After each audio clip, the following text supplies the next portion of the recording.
Hey, my name's Callie Chappelle, and thanks for tuning into this video debating the politics DA on the neg. So here I am, Callie Chappelle. I'm a debater for the University of Michigan. I debated for Traverse City Central High School in high school, and currently I coach for Gulliver Prep. I'm a 2N, 1A, and a fun fact about me is that I really hate swimming. Just a shout out, I'm currently recording this on the road, and instead of me being home in Traverse City or being at school in Ann Arbor, I'm actually recording this from Stuart, Florida, because I'm visiting my grandma for winter break. So, quick introduction. First, to make the most out of these videos, you should definitely take notes, and you should rewatch bits you need re-explained. These set of videos about the politics DA are actually pretty complicated, so you may want to go back and make sure that you're reviewing terminology, that you're especially reviewing concepts, because this is definitely very jargon-rich, more so than other DAs. Hopefully we'll have worksheets and or supplemental materials that go along with the video, so you should check out the video description to see if I posted those. Next, you don't need to memorize it all, but what you should be is familiar with everything in this video. Like I said before, there's a lot of technical terms associated with the politics DA that you definitely want to make sure you're familiar with. It's a building process. And finally, your coach may like things differently, or you may like to debate in a different style, or maybe you just don't like the politics DA. That's totally okay. This is just one starting point, not an end point. So, let's do a quick review. So what are the three parts of a DA? Well, the first part is uniqueness, right? So that is, and quick reminder, I'm actually going to explain the DA a little bit differently than the way that I did in the introduction to DA's video to make it a little bit more understandable as it relates to this particular DA. So don't get a little bit confused if I redefine these terms. They're both just different ways that you can conceptualize these concepts. So uniqueness is the status quo is okay. Link is the plan makes something bad to happen. So the plan reverses the okay status quo. And then impact is that bad thing that the plan causes to happen is really, really bad, aka causes extinction. Okay, so here's a quick introduction to the politics DA. So what is the politics DA about? Well, it's called the politics DA, so it's all about what's happening in Congress. It's all about politics, right? So some key questions that the politics DA answers, or at least addresses, are what bills are on the floor, who's supporting them, is the plan popular or unpopular in Congress, how do things like political action committees or PACs and public opinion factor into what happens in Congress. And with this DA, we usually zoom in and focus in on one bill. So we assume the plan is a bill that is passed through Congress. This is how we define what's called normal means, right? So, but this can be debated, right? So when we say the United States federal government should substantially increase its investment in aquaculture, for example, we assume that the way that the U.S. federal government substantially increases aquaculture is by presenting a bill that does so through Congress or into Congress, aka the House of Representatives and or the Senate, and it is passed, right? But this is just kind of what we assume when someone reads a plan. So we don't have plans that are like, the United States House of Representatives and Senate should pass a bill, HR, whatever, number, that does whatever. Obviously, that's not how we debate. So the reason why we have kind of short plan text is because we assume these things. But like anything in debate, it can be debated, especially if the AF specifies in their plan text otherwise. So for example, the AF might be like, the Supreme Court should overrule, and then some court case to do X, right? So that might be an alternative way that's not going through Congress. The plan happens. However, most plans don't do that, so we assume that it is a bill through Congress. Right, U.S. Civics. So debating the politics DA actually requires a very good and quite intricate understanding of the structure of the American government and U.S. civics. So you might want to brush up on that if you're a little bit rusty on kind of the way our government's set up, and especially if you haven't taken an American civics class at school. If you have taken civics, then you should have almost all the bases that you need covered to debate politics well, but if you haven't done that, then I would highly recommend that you brush up. There are three main topics that I was kind of thinking of that you should definitely understand. First is separation of powers. So what do the three branches of government do? What are the differences between the House of Representatives and the Senate? These are kind of things that you need to make sure that you know because it'll come up in the evidence that you're reading. Also, how does a bill move through Congress? Who initiates a bill? How does it get on the floor? How many votes do you need to get it passed, etc.? Who are the major players in the government? So who's the president, the vice president, speaker of the House, secretary of state, House and Senate majority leaders and whips, etc. You need, because you'll be reading a lot of kind of current event style, like Google News articles that talk about like certain individuals. So if you don't know who Mitch McConnell is, for example, or John Boehner, or, you know, Hillary Clinton, then these are important people that you need to know because they'll be referenced frequently in the literature base that you'll be reviewing. And finally, you need to be able to stay updated on current events to debate the politics day well. So what I did to stay updated was, when I was in high school, I'd watch 15 to 20 minutes of the news while I was eating my breakfast. And then I subscribed to a bunch of newspapers on my Facebook. So when I inevitably went on Facebook, I'd scroll through my news feed, and not only would there be, like a bunch of million selfies from my friends, but also, the Huffington Post and the New York Times would have their articles there, so I would stay updated on what's going on. Other stuff you should know is that this DA is really complex. So I'm going to assume, before we get started, that you have a very good understanding of what DAs are, the parts of a DA, and then how to go for a DA. So if you're a little bit confused about those things about the DA, or you aren't debating the DA at least a high level novice or JV level, then you need to go back and review the intro to DAs videos before you move on with this video, because you're going to be really confused. So because not only is the politics DA kind of a complex DA, but it also factors in a bunch of very specialized vocab and jargon that will be harder for you to pick up if you don't already have a very intuitive understanding of the DA to begin with. All right. Take a deep breath. It's okay as we launch into this conversation if the DA is confusing, right? The politics DA is a little bit confusing. Scratch that. Very confusing. And it's definitely contrived. We have a lot of specialized vocab, and it's not intuitive to understand. So why do we read a DA like that, right? Well, it's a generic that can be read against any AF, any year, with just some minor tweaks. Also, once you get it down and you're the queen or the king of the politics DA, it's actually really fun to debate. Personally, I think the politics DA is the ultimate form of sophistry, which is why I used to be a hater on the politics DA, and now I've come to the dark side where I'm just I really enjoy this. It's probably educationally vacuous, but it's a fun arc, right? So let's talk about the parts of the politics DA. So here's a general overview. So the politics DA can be actually read in two different ways, and this might blow your mind a little bit. Before we launch into this, I'm only going to explain the first style of politics DA because it's by far the most common. However, you will also sometimes hear the second version, which we'll talk about, and you need to make sure that you're familiar with both. So the first type is X bill is good, okay? This is more common. So X bill being Iran sanctions, being Trade Promotion Authority, X bill being, START. That was one that I debated when I was a novice. All different bills or analogous to bills, things that could be passing, right? So here are the three parts of the DA, as you remember: uniqueness, link, impact. Well, uniqueness for the first style is X bill is passing now. The link is the plan is unpopular, which causes the bill not to pass. And the impact is if the bill doesn't pass, then something terrible will happen, nuke war, right? So passing now causes it not to pass, that's bad. The second type is saying that the X bill is bad, right? So uniqueness is X bill is not passing now. Link is the plan is popular, it causes the bill to pass, and the impact is that bill is bad, which causes something terrible to happen, right? So you can see these two versions are actually complete inverses of one another. That's why it's critical that you identify which version of the politics DA you're reading so you can answer correctly. Obviously, if they're reading the second type, right, they're saying bill not passing now, plan causes the bill to pass, that's bad, and you're like, wait, no uniqueness, plan not pass, or bill not passing now, link, the plan is popular, causes the bill to pass, impact, the bill is bad, and that causes something bad to happen. Well, wait a minute. You just repeated their DA right back to them. You didn't answer the DA the opposite way because you misidentified it. Well, when you're AF, you don't want to read evidence for the negative. That's why it's important for you to identify what the DA is so you don't look like a complete idiot and answer the wrong DA. Now, for this video, we're just going to focus on the politics scenario number one, the first type, the X bill good version of the politics DA, because that's the most common by far. However, you should be thinking about how the DA would change if it was the other version. So what types of arguments you'd be making on the negative if it was the X bill is bad version, so the X bill is good. I'm not going to go through all of that because that would take way too much time, but this is something that you should be processing in your mind. So let's talk about the link debate. Alright, so the link is what would cause a bill not to pass. So this is the key question that you need to ask yourself. So we said the plan is unpopular, or if the plan is unpopular, it would cause another bill not to pass. So how does this work? How does one bill's popularity implicate the passage of a completely separate, totally different bill? Good question.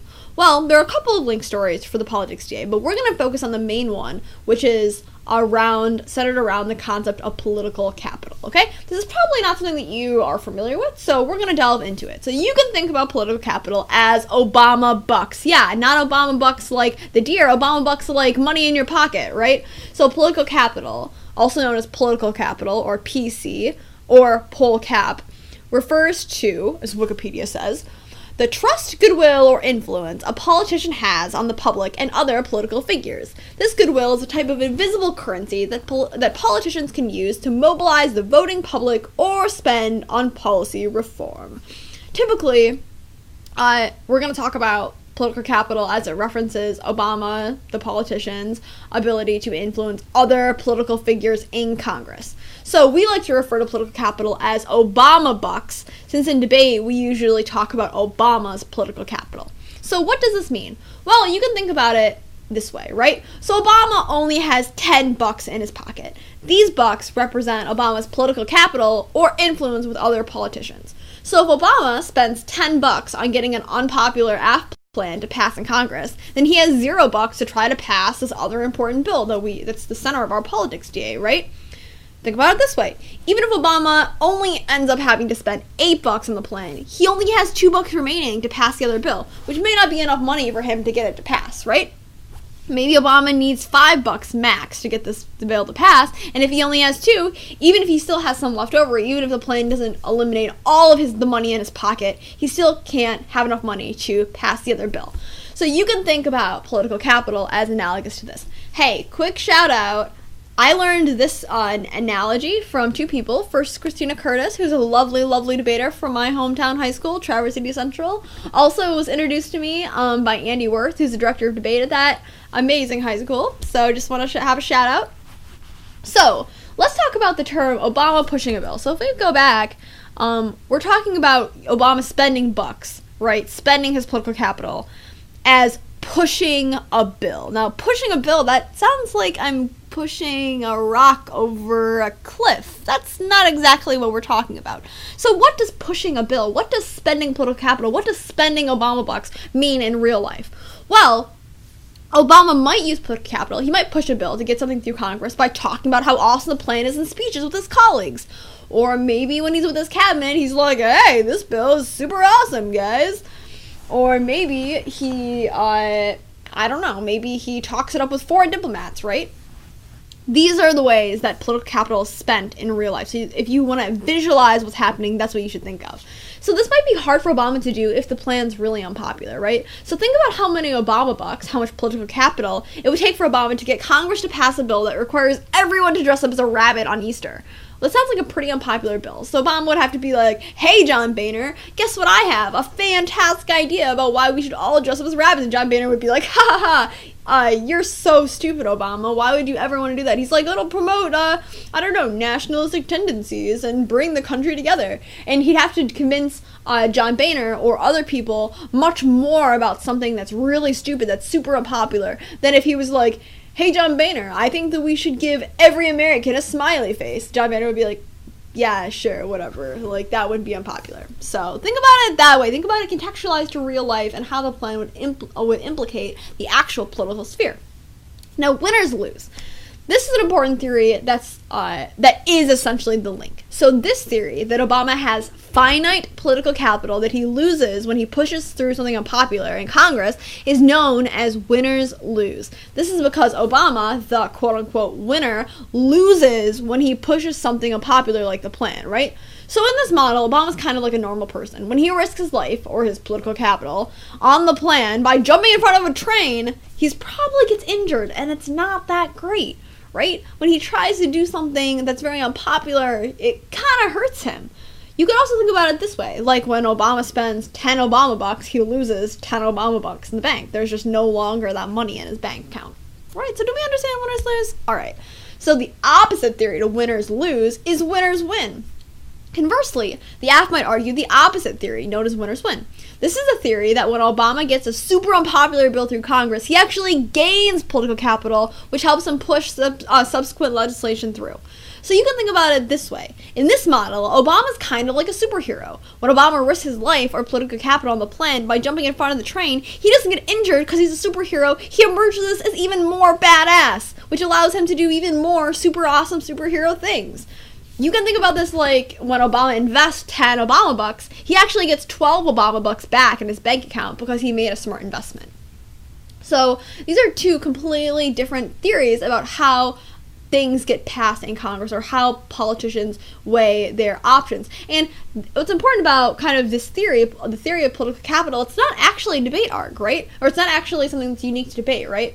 It's actually something that real political science people or writers about politics use in their everyday language and use in their writing. So that's pretty cool, because when you'll see these articles, right, when you're researching this, that actually use the terminology political capital, which is really interesting. So here's the bottom line. To win a link, you have to win two different things. First is link uniqueness, and second is the actual link. So link uniqueness is the argument that Obama has sufficient political capital in the status quo to pass a good bill. This means that other things such as other bills, scandals, etc. haven't already ruined Obama's political capital before the plan, right? Because Obama can't have sufficient political capital if he doesn't, right? Second is the link. The plan is unpopular in Congress and makes Obama lose political capital, so he no longer can pass the good bill. So you just have to win. The link is obviously contingent on two things. First is that the plan is unpopular, and B, that impopularity results in a loss of political capital by Obama, right? So Obama has to be pushing for the plan for him to lose political capital, right? Because let's say that the plan's unpopular, but no one associates that with Obama. Well, then there's no link, right? So you have to win the kind of that contingent question between those two theories. Here are some other link stories. So the link is not always dependent on political capital, although most are. There's also a focus link.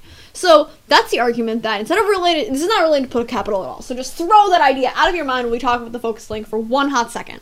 So this is the argument that Obama must focus 100% of his energy and pushing power on the good bill to get it to pass. If he has to push the unpopular plan at the same time, it diverts his focus from the good bill and makes it not pass. You can kind of think about this as that busy mom who has too many kids, right? If she wants one kid to do really well at one time, she's got to focus all her attention on that one kid. If she's got 7,000 other kids, then that's going to divert her focus, and she's not going to be able to focus just on this one person at that one time. So this link is compelling, but it's a little bit dangerous for two reasons for you to read on the negative. First is it's very susceptible to the argument called the thumper. So that's the argument that anything else that is going through Congress at the same time theoretically could divert his focus too. So let's say that you're saying that Obama has to focus 100% on a trade bill. But at the same time, Obama also has to get through Congress' new immigration bill. He's working on the budget, and there's a bunch of other stuff. So if your argument is that Obama has to focus 100% of his energy on the good bill, and there's also already a bunch of stuff blocking his focus, then is the status quo good? Is the DA unique? I don't think so. And second is a counterplan would also divert Obama's focus. So one of the reasons why the politics DA is pretty awesome is it's a great net benefit to many counterplans. However, the counterplan, if it's a bill through Congress, would also divert Obama's focus just as much as the plan. Therefore, this would not be a good link for you to read if you're reading a counterplan that is a bill. Alright, so we've talked about the link debate. Let's talk about the uniqueness debate. So the uniqueness debate is a little bit more complicated than a normal DA. So what is uniqueness again? Oh yeah, it's the good bill is not passing now. So the good bill, which is not the plan, is passing now. So what do you have to win? First, you have to win, obviously, that the good bill is passing now. And then second, you have to win that the reason why the good bill is passing now is because Obama has sufficient political capital before the plan is passed. So this is the link uniqueness argument that we literally just discussed. Okay, so that's pretty easy to understand. So let's move on to the impact, right? This is the easiest part of the debate. Yeah, I know. The link and uniqueness questions were definitely the most complicated. So why is the bill good? Or why is not passing the bill bad? That's really the question, right? So here's an example. Passing a free trade agreement is good because it allows us to trade with Europe, which solves the U.S. economy, which solves extinction, right? So you can pretty much cross-apply all the stuff that we talked about on the risk assessment videos and the intro to DA's videos here about how to debate the impact. It's really no different than any other DA. Obviously, don't forget to do impact calc, and of course, this should be extended as an impact overview in the block. So, we've reached the end of this video, and I just want to review a couple vocabulary words that you should be familiar with. First is political capital. By the way, do not refer to it as Obama bucks in a debate round. This is just an analogy I'm using. The judge is going to be like, what? I don't know what that is. That's just an analogy. Say political capital, right? That's why, you don't go to school and say, I'm going to put my PJs on. No, you say, I'm going to put my pajamas on because you don't want to sound dumb. Exactly. All right. Obama pushing. You need to make sure that you understand that theory. Next, winners win and winners lose. So if at the end of this video you're like, oh my god, Obama pushing? I'm a little bit confused about what that means. Then go back, rewatch the video, or at least watch the part where I talk about that, and make sure that you are 100% solid on this before you move on. Great. Well, thanks for watching, and good luck. Oh, what's going on? I don't know what's going on.